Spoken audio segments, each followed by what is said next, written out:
When we think about 4th of July, we usually think of fireworks, barbecues, and celebrating the American dreams. You know the dream, work hard, play by the rules. But what happens when this dream is rigid? Today we are looking with you at the dark side of American dream. I'm preparing for you the books what I think you can enjoy during your preparation to the 4th July. Books what will show you the real America, how it was and how it's now today, what we actually celebrate. They are different genres that will change the way you look at the success, ambition and the hustle. And I want to start with the classic, The Grapes of Wrath by John Steinbeck. It follows a family migrating to California during the Dust Bowl, inspired by flyers promising endless work and fruit, only to find starvation, explosion. Personally, me, I haven't read this book, but I watched the movie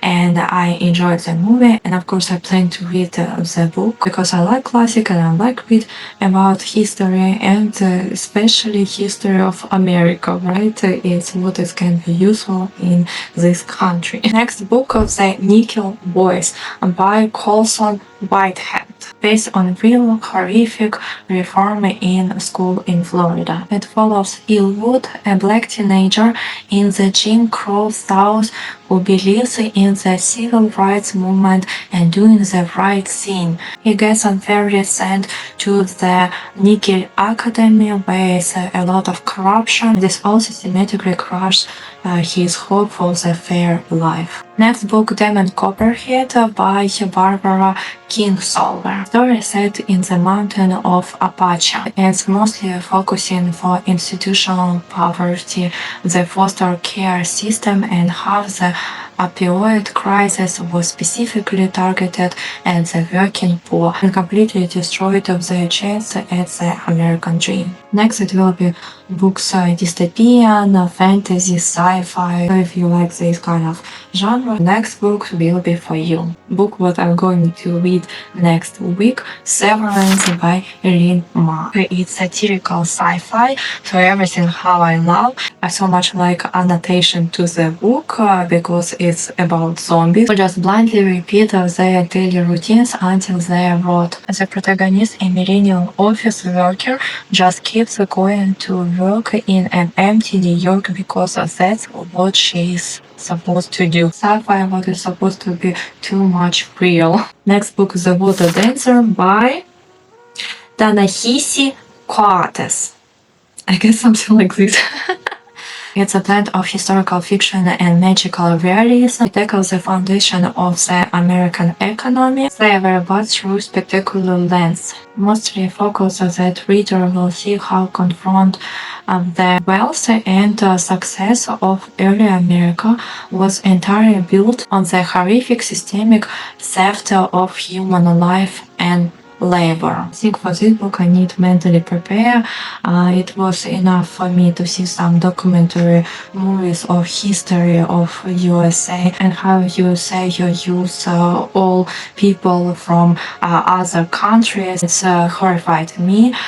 So for this book I think you need to mentally prepare. And if you prefer read nonfiction, these books will be great for you. First book is Nomadland by Jessica Bruder. And then we have movie, so if you doesn't want to read book, you can watch movie, but we all know that books usually much better than movies. It exposes the camper force, elderly Americans who is pensions and saving vanished in the 208 crash. Instead of retiring, they live in RVs and travel the country doing grueling seasonal warehouse work just to survive. And of course, I haven't been here in 2008, but my husband, he says that it was a really bad time, and for him it was one of the most awful time because he lost his job and he simply didn't have any money for food, even for simple food.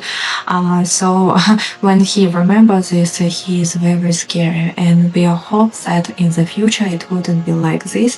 But of course, what we see in our country, it's very unpredictable, and probably in America will be the best way to prepare for every scenario what is possible. Next book, Made by Stephanie Late. It's a memoir, so if you like biography memoirs, I love a lot to read all of this. It's about reality of being working class in the land of opportunity. It breaks down the myth of that hard work equals success. Single mother trying to pull themselves out of poverty while they clean the houses of the incredibly wealthy. I think it's the most illusion what we have in America, and still it's continue to work. That the more you working, the more harder you working, then more success you will be. Of course, it's nothing to do with real situation here. Americans work like crazy, and still it's a lot of mental disease here, and still it's a lot of burnouts here. Many people take antidepressants, and mostly Americans, they try to reach American dream, and probably they will never reach it. And especially with every year it seems like harder and harder to do it, because life in general became hard. If you ever been in Europe, you see that people there, they're more relaxed because they know no matter what, the government will help them some way. Here it's in some way hard to think that government will help you, right?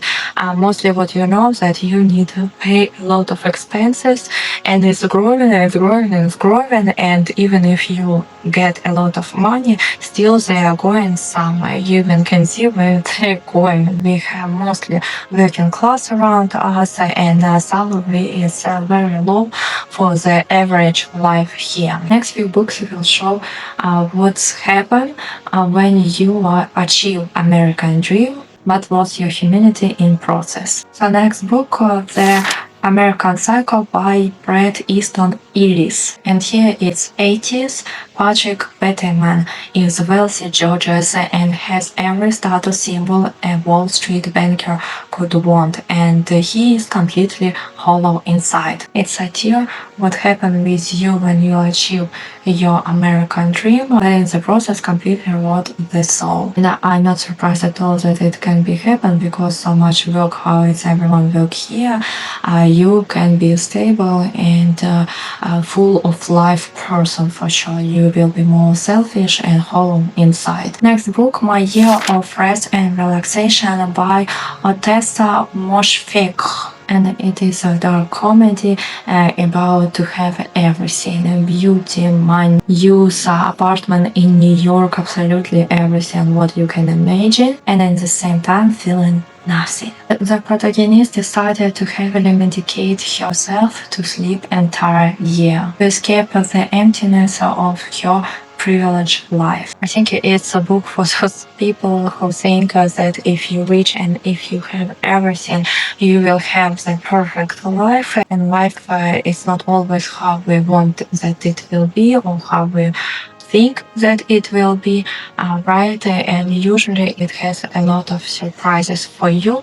But what I think the most important, never lose yourself. My personal opinion, how we can do to stay stable in America and never lose yourself. For this you need to work also, and it's hard work, right? Mostly you need to find time for do sport, for healthy eat, to be around of friends, or have hobby, to have work where you can escape at least for some time. Not like in this book that just live entire life. Actually, it seems really interesting book. I will probably read it too. I like all these heavy scenic books. I think you will enjoy to read all this book also, especially for 4th of July, right? That more understand what it is and what we actually celebrate, and how people die, that we have America how it is now. So I hope you enjoy this list, and see you on my next video.